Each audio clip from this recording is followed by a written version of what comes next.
Hello everyone, I am Sonal Kaul, your psychology mentor, and today we will study chapter 3 in class 11 psychology. तो आज मैं आपको बताऊंगी developmental stages का meaning क्या होता है एंड प्रीनेटल स्टेज क्या है. So let's get started. तो देखो, अभी तक आपको डेवलपमेंट का मीनिंग अच्छे से पता है. You know that development means orderly and progressive changes that start from your birth or before birth, जिसे हम कहते हैं conception, and last till your death. ठीक है, अब देखो डेवलपमेंट को ना हम डिफाइन करते हैं इन टर्म्स ऑफ स्टेजेस या पीरियड्स. ठीक है, अलग अलग स्टेज होता है. जैसे पहले कोई होगा 3 साल का, फिर 4 साल का. ठीक है, या कोई होगा एक बेबी. ठीक है, उसके बाद वो थोड़ा बड़ा हो जाएगा, एडोलेसेंट बन जाएगा. ठीक है, फिर वो धीरे धीरे अडल्ट भी बनता है एंड फिर एक ओल्ड अडल्ट भी बन जाता है. अब एक चीज देखो, ये जो डेवलपमेंट के स्टेजेस है ना, इनको हम माइलस्टोन्स के अंदर समझाते हैं. ठीक है, अब देखो माइलस्टोन्स क्या है. हम कहीं ट्रैवल करते हैं ना, तो माइलस्टोन्स होते हैं कि यहां तक आप आए हो, आपकी डिस्टेंस इतनी है अगर आपको XYZ जगह जाना है. सेम वे डेवलपमेंट स्टेजेस के भी माइलस्टोन होते हैं कि अगर आप अभी 10 साल तक के हो, एक बच्चे हो, अभी अडल्ट बनने में इतना टाइम और बाकी है. एक और चीज देखो, हर स्टेज का अपना एक डोमिनेंट ट्रेट या एट्रीब्यूट होता है. जैसे अगर कोई छोटा बेबी है, वो रोएगा, सल्क करेगा, तो ये उसका एक डोमिनेंट फीचर होता है. ठीक है, अब एक और चीज समझो, everyone is at a different stage of development around you. ठीक है, आप अभी स्कूल में हो. ठीक है, आपके पेरेंट्स अभी एक डिफरेंट स्टेज पे है. ठीक है, आपके ग्रैंड पेरेंट्स डिफरेंट स्टेज पे है, आपके फ्रेंड्स भी आप ही के साथ होंगे, बट कोई कोई आपके जैसे नहीं होंगे. अब आप सोच रहे होंगे क्यों? क्योंकि देखो, हर डेवलपमेंटल एज पे ना एक गोल होता है कि इस एज में बच्चे को ये आना चाहिए या इस एज में इंडिविजुअल ने ये सब सीखा होगा, एंड यही गोल सोशल एक्सपेक्टेशंस बन जाती है. So let's see what we have here. ठीक है, एक पर्टिकुलर स्टेज है डेवलपमेंट का, यहां पे ध्यान दो. इंडिविजुअल प्रोग्रेस करेगा एंड एक अज्यूम्ड गोल को या स्टेट ऑफ एबिलिटी को उसे अचीव करना है. मैंने आपको जस्ट अभी यही बताया. एंड जब वो इसे अचीव करता है, the same order as the other persons before progressing to the next stage in the sequence. यानी उससे पहले लोग जो इस स्टेज पे थे, उन्होंने भी सेम चीजें अचीव की थी. तो यहां पे क्या हो जाती है हमारी सोशल एक्सपेक्टेशंस. अब आप सोच रहे होगे सोशल एक्सपेक्टेशंस क्या है.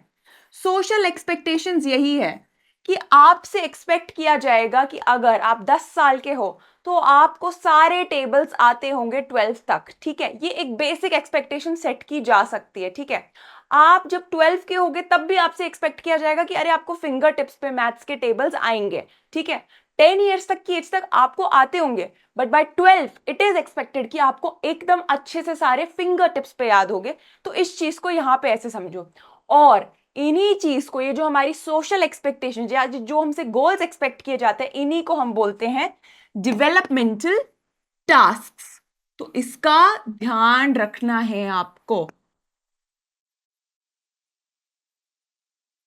अगर अब आपने डेवलपमेंट का मीनिंग समझ लिया कि स्टेजेस के थ्रू जाते हैं, माइलस्टोन्स होते हैं, गोल्स है, सोशल एक्सपेक्टेशंस है, अब आप सबसे पहला स्टेज देखो, जिसे कहते हैं प्रीनेटल स्टेज, यानी before birth and by the time you are born. ठीक है, and this last up to 40 weeks. ठीक है, अब इसमें देखो होता क्या है. इसमें होता क्या है, हमारे जो मटर्नल कैरेक्टरिस्टिक्स होते हैं वो इंपॉर्टेंट होते हैं.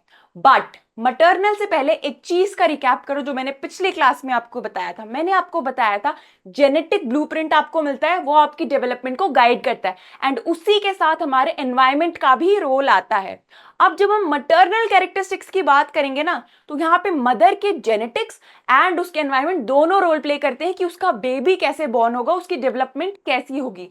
तो मदर ने क्या न्यूट्रिशन लिया, ठीक है, मदर के पेरेंट्स कैसे थे, उसको क्या जीन्स मिले हैं, मदर की एजुकेशन कैसी है, मदर का एनवायरनमेंट कैसा है. ठीक है, अब एक चीज समझो, मदर के एनवायरनमेंट में अगर कुछ ऐसे एजेंट्स हैं जिनसे बेबी को हार्म हो सकता है, तो बेबी की डेवलपमेंट खराब होगी. एंड इन एजेंट्स को हम बोलते हैं टेराटोजेंस. ठीक है, ये एनवायरनमेंट में प्रेजेंट होते हैं.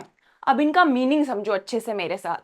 तो टेराटोजेंस में आ जाएंगे if the mother is smoking while she is pregnant, or if she is drinking alcohol, or even before she was pregnant she was into things like drugs. अच्छे लाइफस्टाइल नहीं था उसका, अच्छे फूड हैबिट्स नहीं थे, तो बेबी भी unhealthy born होगा डिफेक्ट्स के साथ. अब let's see what we have here. any agent that can disturb the development of embryo or fetus. ये बेसिक डेफिनेशन है टेराटोजन की और आपको एकदम रटी हुई याद होनी चाहिए। इसके बाद देखो, ये करते हैं birth defect in the child.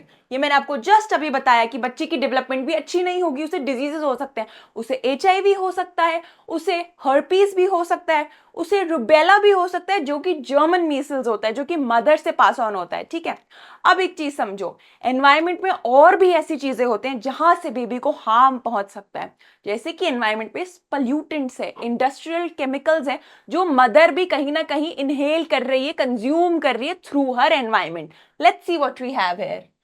Environmental pollutants and toxic waste like carbon monoxide, mercury and lead are also sources of danger to the unborn child. बिल्कुल, ये मदर को भी हार्म करते हैं एंड उसके अनबॉर्न चाइल्ड या बेबी को। इन चीज का आपको एकदम ध्यान रखना है। ठीक है, एग्जाम के पॉइंट ऑफ व्यू से आपसे स्टेजेस के बारे में ना पूछा जा सकता है ब्रीफ में भी, और एक लॉन्ग क्वेश्चन भी आ सकता है, बट आपको ये स्टेज याद होना चाहिए। ओके, अब एक चीज देखो, हमने आज क्या सीखा। आज मैंने आपको डेवलपमेंटल स्टेज का मीनिंग समझाया एंड मैंने आपको सबसे पहला स्टेज जो कि प्रीनेटल स्टेज होता है वो सिखाया। Now let's do a quick quiz. तो क्वेश्चन देखो, dash cause birth defects and harms unborn baby and we have 4 options. Is it second-hand smoke? Is it environmental pollutants? Is it teratogen? Or is it none of the above? देखो, answers आपको सारे सही लग रहे होंगे except none of the above, अगर आपने इस क्लास में अच्छे से ध्यान दिया है। कंफ्यूज नहीं होना है। पूछा क्या है? बर्थ डिफेक्ट्स होते हैं बेबी में। तो देखो, जब भी ये क्वेश्चन आएगा ना, इस टर्म को ही हम कहते हैं टेराटोजन। यहां पे स्मोक भी आ सकता है, एनवायरमेंटल पोल्यूटेंट्स भी आ सकते हैं, बट नहीं, ये सब फॉल करते हैं टेराटोजन के अंडर। तो हमेशा आपको टेराटोजन चूज करना है, कंफ्यूज बिल्कुल नहीं होना। नेक्स्ट क्वेश्चन देखो, each developmental stage is defined by milestone. बहुत सिंपल है, ट्रू है इसका आंसर। ये मैंने आपको एकदम बिगिनिंग में बताया था, माइलस्टोन डिफाइन करता है कि ये डेवलपमेंटल स्टेज है, पीरियड है, तो इसका एक माइलस्टोन है कि अच्छा अभी मैंने यहाँ पे रीच किया है। जैसे एक ट्रिप में होता है या जब हम कहीं जाते हैं तो माइलस्टोन होता है कि इस लोकेशन से उस लोकेशन तक, मैंने आपको बताया था ना। तो बस यही था। So that was all for today's class. I will see you in the next class.